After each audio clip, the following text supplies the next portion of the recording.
할렐루야.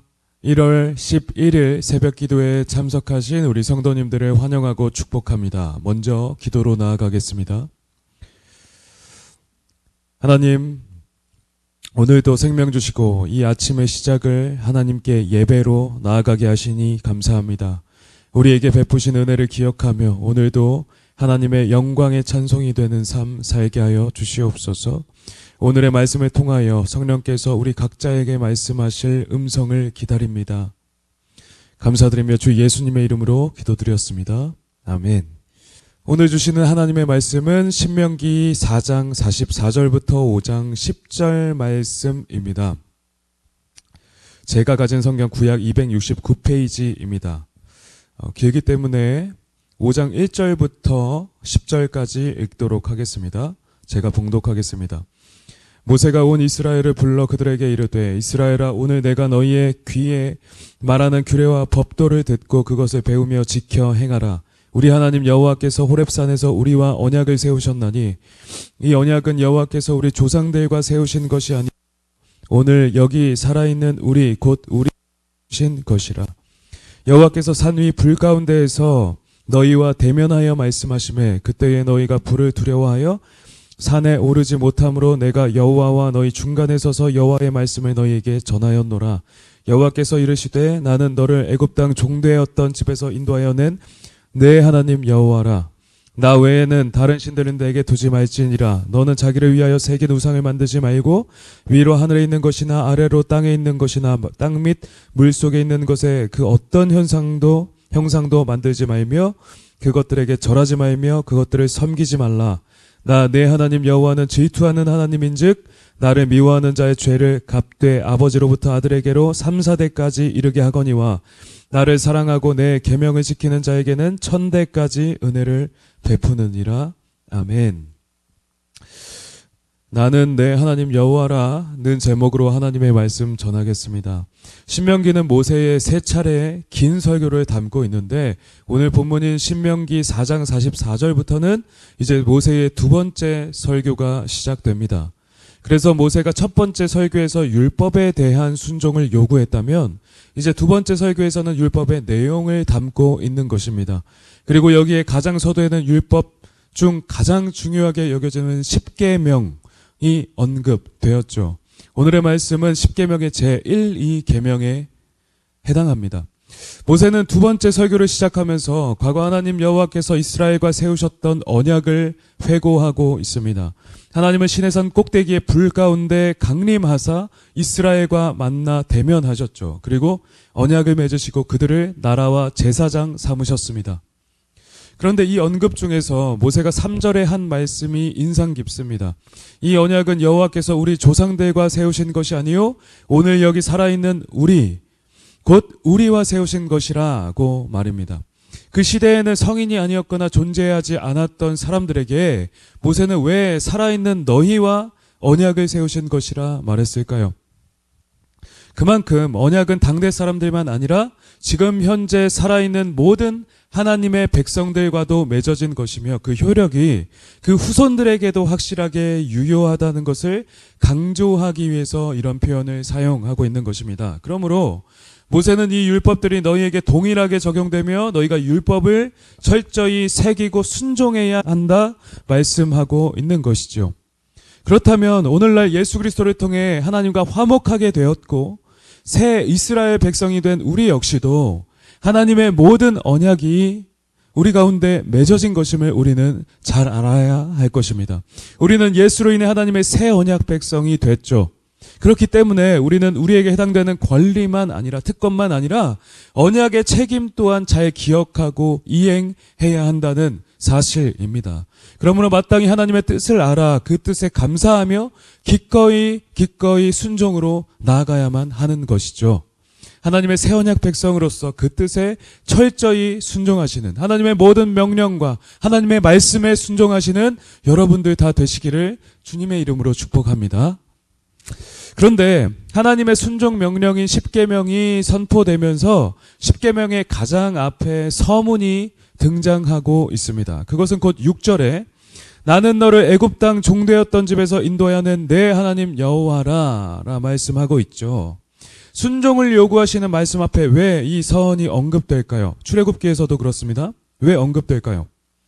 그것은 풀무 같은 애굽 땅 종되었던 집으로부터 여호와의 전적인 은혜로 구원하셨기 때문에 그 은혜가 감사해서 기꺼이 여호와께 순종하기를 바라신다는 사실입니다. 이러한 은혜에 대한 기억과 감사 없이 만약에 명령만 듣게 된다면 그것은 이스라엘을 속박하고 얽매는 그런 무거운 쇠사슬이 되고 말 것입니다. 그들에게 무거운 짐을 지어주는 일만 될 것이죠.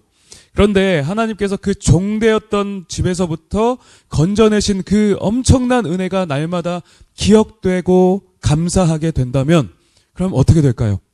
그 감사로 인해 모든 순종 명령은 자발적이고도 기꺼운 것이 되고 말 것입니다. 기쁨으로 순종할 수 있는 것이죠. 그러므로 하나님의 명령이 선포되기 전에 왜 그 명령에 순종해야 하는지를 기억하는 일은 매우 중요한 것입니다. 여호와 하나님은 이스라엘을 애굽 땅 종 되었던 집으로부터 이스라엘을 구원하셨기 때문에 이스라엘이 여호와께 감사로 순종해야 하는 것이죠.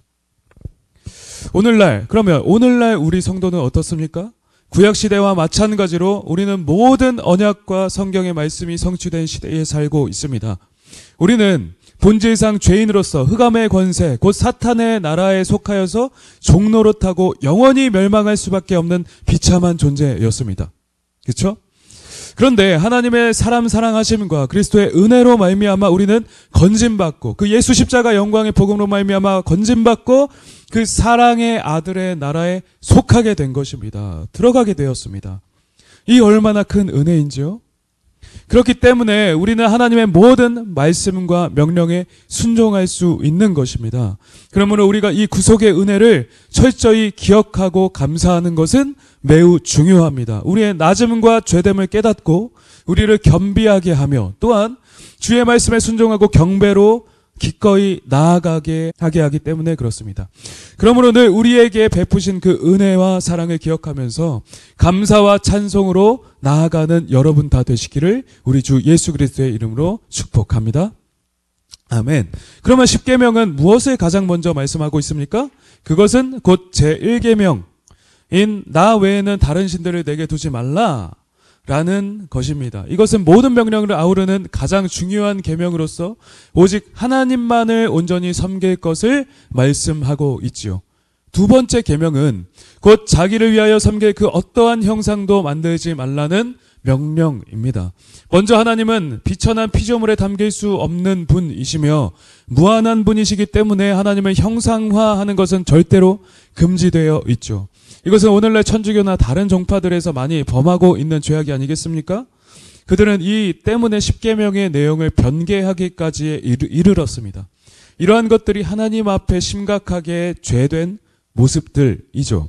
그리고 다른 어떤 섬길 우상과 형상도 만들지 말라는 하나님 여호와의 명령이십니다. 그것은 곧 창조 세계 가운데 존재하는 그 어떠한 형상도 금지된 것이지요. 왜냐하면 그것은 신이 아니라 피조물일 뿐이며 고로 하나님이 아니기에 경배의 대상이 결코 될 수 없기 때문입니다.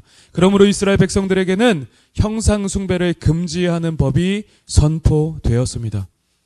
오늘날 우리는 어떻습니까? 물론 다른 종교나 문화에서는 어떤 형상을 만들어 숭배하는 것이 아직까지도 많은 세를 얻고 없습니다만 그러나 많은 현대인들은 이에 해당하지 않는데 그러면 그들이 잘하고 있는 것이라 여길 수 있을까요? 오늘날 많은 현대인들은 우상과 형상을 만들어 거기 대고 절하며 잘 숭배하지 않습니다. 그런 일은 조금 드문 편이지요. 그러나 하나님 없는 사람은 누구나 자기의 심령 가운데 어떤 우상을 숭배하며 그것을 추구하고 섬기는 것입니다. 자신의 마음 가운데 예수 그리스도를 모시지 않는 사람은 전부 다 우상 숭배를 할 수밖에 없죠. 이는 사람은 무언가를 반드시 섬길 수밖에 없는 존재로 만들어졌기 때문입니다. 또한 거듭난 기독교인이라 하더라도 우리가 매 순간 하나님께 집중하지 않고 섬기지 않는다면 우리의 남아있는 죄성으로 인하여서 그 우상 숭배의 죄악 가운데로 빠지기가 매우 십상인 것입니다. 그러므로 우리는 이를 명심하여 주의해야만 할 것이죠. 사실상 형상 숭배를 하든 안 하든 어떠하든 결국 본질은 마음 가운데 존재하는 자신만의 신을 섬기며 숭배하는 것입니다. 심령에 숨은 우상을 섬기는 것이 본질이죠. 그러므로 우리 그리스도인들은 과감하게 이를 거부하며 우리의 숨이 다하기까지 계속해서 유혹해오는 우상을 쳐 부수고 끊임없이 싸움을 이어가야만 하는 것입니다. 그러므로 우리는 우리의 자아가 일어나며 다른 어떤 것을 추구하고 섬기고 숭배하려 하는 그런 성향을 그리스도 예수의 보혈로 억제하고 끊임없이 싸우며 나아가야만 하는 것입니다. 또한 그리스도의 이름을 선포해야만 하죠. 여러분은 현재 온전히 주님만을 붙잡고 섬기며 마음을 다해 섬기고 계십니까? 아니면 교회와 종교생활은 있을지라도 그것이 나를 위한 것이며 내가 하나님의 자리에 앉아서 살아가는 삶입니까? 다른 어떤 우상을 섬기고 계시지는 않는지요? 이를 철저 점검하심으로 하나님만을 사랑하고 온전히 섬기며 순종으로 나아가는 여러분들 다 되시기를 우리 주님의 이름으로 축복합니다. 아멘. 우리 함께 말씀을 생각하며 기도하도록 하겠습니다. 함께 기도하실 때 하나님, 우리가 하나님의 모든 명령에 순종하기에 앞서서 늘 그 구원의 은혜와 은총을 감사하며 기억하는 삶 살게 하여 주시옵소서. 날마다 그 행하심과 그 은혜를 기억하고 찬양함으로 하나님의 모든 뜻에 순종으로 나아가게 하여 주시옵소서라고 우리 이 시간 함께 주여 한번 외치고 기도하도록 하겠습니다. 주여! 오 하나님 아버지 감사합니다. 하나님, 우리가 하나님의 모든 명령에 순종하며 살기 원합니다. 하나님께서 우리에게 베푸신 그 구원의 은총과 은혜를 우리가 기억하며 감사와 찬양으로 날마다 나아가기 원합니다. 우리를 붙들어 주시고 하나님 온전히 붙잡는 우리의 삶이 다 되게 하여 주시옵소서. 날마다 그 행하심과 하나님의 그 행하심과 은혜를 기억하고 찬양으로 나아가게 하여 주시옵소서. 하나님의 모든 뜻에 순종함으로 나아가게 하여 주시옵소서. 아버지 하나님의 은혜를 기억할 때 우리가 그렇게 될 줄 믿고 알게 됐사오니 주님의 그 구원의 은총과 우리의 그 인생 가운데 행하신 그 모든 일로 말미암아 주님을 기뻐하고 감사하는 우리가 다 되게 하여 주시옵소서. 하나님 아버지 함께 주시옵소서. 우리 시간 두 번째로 한 번 더 기도하도록 하겠습니다. 또 기도하실 때 하나님, 우리 안에 하나님 아닌 어떤 다른 우상은 없는지 우리가 점검하기 원합니다. 하나님, 우리 안에 있는 모든 높아졌던 모든 것들을 다 끌어내려 낮추게 하시고 또 우리가 하나님의 자리에서 내려올 뿐만 아니라 온전히 하나님만 나의 하나님이 되시고 주님만 홀로 영광 받으시기를 원합니다. 이러한 기도 제목을 놓고 우리 한번 주여 마지막으로 외치고 기도하며 나아가도록 하겠습니다. 이 기도하신 뒤에는 개인 기도로 계속해서 나아가도록 하겠습니다. 기도하겠습니다. 주여! 하나님 아버지 감사합니다. 우리 가운데 혹 마음에 숨은